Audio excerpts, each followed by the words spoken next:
Nuke sniffer అమెరికాకు చెందిన ఈ విమానం ఎక్కడ ల్యాండ్ అయినా గ్లోబల్ డిబేట్ ఖాయం. ఎందుకంటే ఇది సాధారణ విమానం కాదు.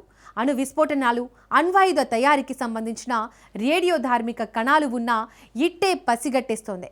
అలాంటి కీలక విమానం రీసెంట్గా యూకేలో ల్యాండ్ అయింది. మిడిల్ ఈస్ట్లో మంటలు రాజుకున్న వేళ అమెరికా ఈ విమానాన్ని బ్రిటన్కు పంపించడం తీవ్రంగా చర్చనీయాంశమవుతోంది. ఇంతకు పశ్చిమాసియా ఉద్రిక్తతల వేళ అమెరికా మాన్స్టర్ ప్లేన్ యూకేలో ఎందుకు దిగింది? ఇరాన్ నిజంగా అణ్వస్త్రాలు తయారు చేసిందా? టెహ్రాన్ న్యూక్లియర్ సీక్రెట్స్ కనిపెట్టడమే న్యూక్ స్నిఫర్ లక్ష్యమా?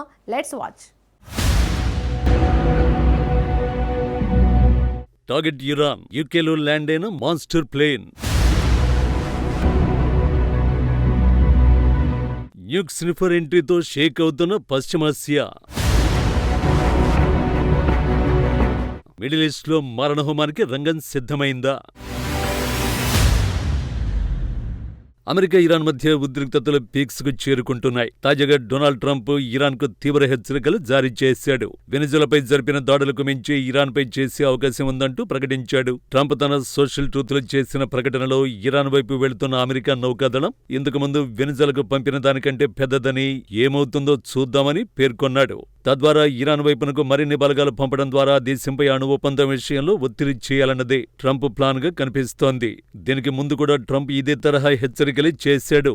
సమయం మించిపోతుందని, అణు ఒప్పందం విషయంలో ఇరాన్ దిగిరాకపోతే పరిస్థితి దారుణంగా ఉండొచ్చని బెదిరించాడు.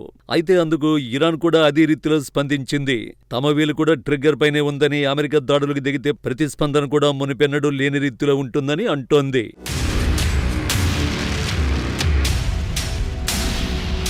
ప్రస్తుతం ఇరాన్ వైపు అమెరికా భారీ నౌకాదళాన్ని మోహరించింది. ప్రధానంగా యుఎస్ఎస్ అబ్రహం లింకన్ అనే ఎయిర్ క్రాఫ్ట్ క్యారియర్ రెడీగా ఉంది.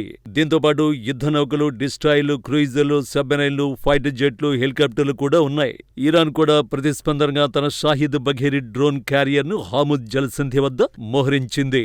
భూ ఉపరితలం, సముద్రంపై నుంచి ప్రయోగించగల 1000 డ్రోన్లను సిద్ధం చేసినట్లు ఇరాన్ సైన్యం ప్రకటించింది.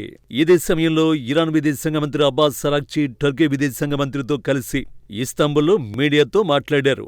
అమెరికాతో నిష్పక్షపాత, సమానత్వంతో కూడిన చర్చలకు సిద్ధమన్నారు. అయితే ముందుగా ఏ అంశంపై చర్చ జరగాలి, ఎక్కడ కలుసుకోవాలి అనే వాటిపై నిర్ణయం జరగాలని స్పష్టం చేశారు. చర్చలకు అవసరమైతే యుద్ధానికి కూడా తాము సిద్ధమేనంటూ అరాగ్చి వ్యాఖ్యానించారు. సరిగ్గా ఇలాంటి సమయంలోనే అమెరికా మాన్స్టర్ ప్లేన్ ఒకటి బ్రిటన్లో ల్యాండ్ అయింది. దాని పేరు న్యూక్ స్నిఫర్.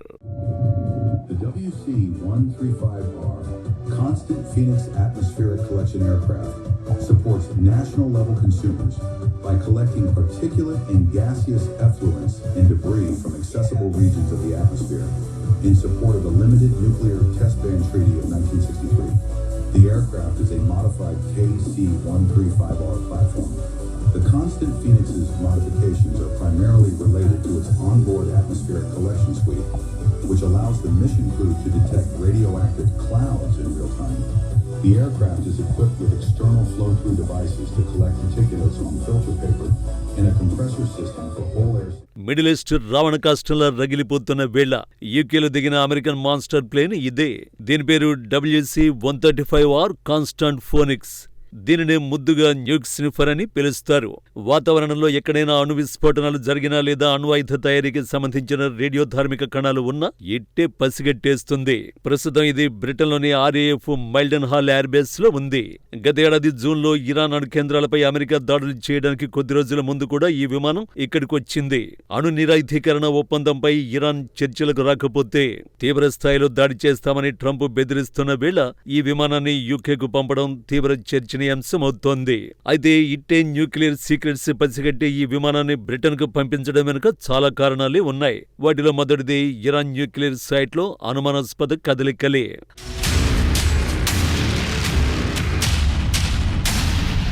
అమెరికా ఎనీటైం తమపై దాడి చేయొచ్చున్న భయాందోళనల మధ్య ఇరాన్లోని అణు కేంద్రాల వద్ద కార్యకలాపాలు ముమ్మరమయ్యాయి. గడిచిన 48 గంటల్లో అందిన శాటిలైట్ ఫోటోల ప్రకారం ఇరాన్లోని ఇస్ఫహాన్ న్యూక్లియర్ ప్లాంట్ దగ్గర అనుమానాస్పద కదలికలు కనిపించాయి. గతేడాది జూన్లో అమెరికా B-2 బాంబులతో దాడి చేసింది ఈ ప్లాంట్ పైనే. నాటి దాడిలో ఇస్ఫహాన్ ప్లాంట్ దారుణంగా దెబ్బతింది. Institute for science and international security నివేదిక ప్రకారం ఇరాన్ తన భూగర్భ కేంద్రం ప్రధాన ద్వారాన్ని మళ్లీ మట్టితో నింపేసింది. సౌత్ ఎంట్రన్స్ దగ్గర కూడా భారీగా మట్టిని నింపుతూ లోపలికి వెళ్లే మార్గాన్ని పూర్తిగా మూసేస్తోంది. అమెరికా నుంచి ఎదురయ్యే భీకర దాడుల నుంచి రక్షణ పొందేందుకే ఇరాన్ ఈ అడుగు వేసినట్లు భావిస్తున్నారు. దాదాపు 408 కిలోల శుద్ధి చేసిన యురేనియం నిల్వలు ఉన్న బంకర్లకు అదనపు భద్రత కల్పించడమే దీని ప్రధాన ఉద్దేశ్యమని నివేదికలు చెబుతున్నాయి.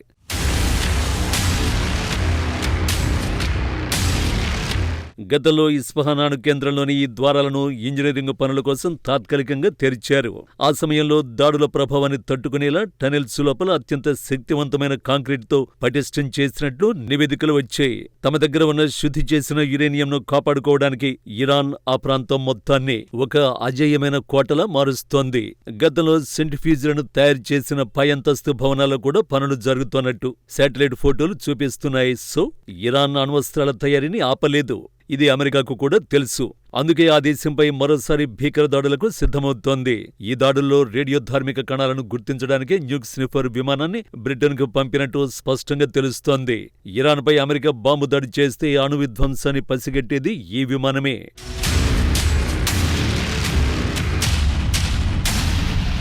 ఇరాన్ వంటి అణ్వస్త్రాలు తయారు చేస్తున్న దేశాలపై దాడులు చేయడం అంత ఈజీ కాదు. ఒకవేళ ఇరాన్ అణు లక్ష్యానికి చేరువలో ఉంటే ఆ సమయంలో జరిపిన దాడులు పెను విధ్వంసానికి దారితీస్తాయి. రేడియో ధార్మిక కణాలు వాతావరణంలోకి విడుదలవుతాయి. అలాంటి పరిస్థితుల్లోనే న్యూక్ స్నిఫర్ గేమ్ చేంజర్ గా మారుతుంది. రేడియో ధార్మిక కణాలను గుర్తించి అలర్ట్ చేస్తుంది. అదొకటే కాదు, అమెరికా క్షిపణులు ఇరాన్ అణు కేంద్రాలపై దాడి చేసినప్పుడు ఆ కేంద్రాల లోపల ఉన్న యురేనియం ఎంతవరకు బయటకొచ్చింది, లేదా లోపల అణ్వాయుధ తయారీ ఏ దశలో ఉంది అనే విషయాలను గాలిలో కలిసిన కణాల ద్వారా న్యూక్ స్నిఫర్ విమానం శాస్త్రవేత్తలకు చేరవేస్తుంది. ఇరాన్ భూగర్భంలో రహస్యంగా అణు పరీక్షలు చేసినా లేదా దాడుల వల్ల భూగర్భ కేంద్రాల నుంచి రేడియేషన్ లీక్ అయినా ఈ స్నిఫర్ దాన్ని ఇట్టే కనిపెట్టేస్తుంది. యుద్ధ సమయంలో శత్రువుల అణు సామర్థ్యం ఎంత ఉందో తెలుసుకోవడానికి ఇది ఒక ఫ్లయింగ్ ల్యాబ్ గా పనిచేస్తుంది. ఇది సేకరించిన డేటా ఆధారంగా అమెరికా తన తదుపరి వ్యూహాన్ని నిర్ణయించుకుంటుంది. క్లుప్తంగా చెప్పాలంటే అమెరికా యుద్ధ విమానాలు దాడి చేసిన తర్వాత అక్కడ అణుబాంబు తయారీ ఉందో లేదో పక్కా ఆధారాలతో చెప్తుంది. అందుకే ఇరాన్ సరిహద్దులకు దగ్గరగా దీనిని మోహరించడం అంటే అమెరికా ఏదో పెద్ద ఆపరేషన్ కు సిద్ధమవుతోందని అర్థం.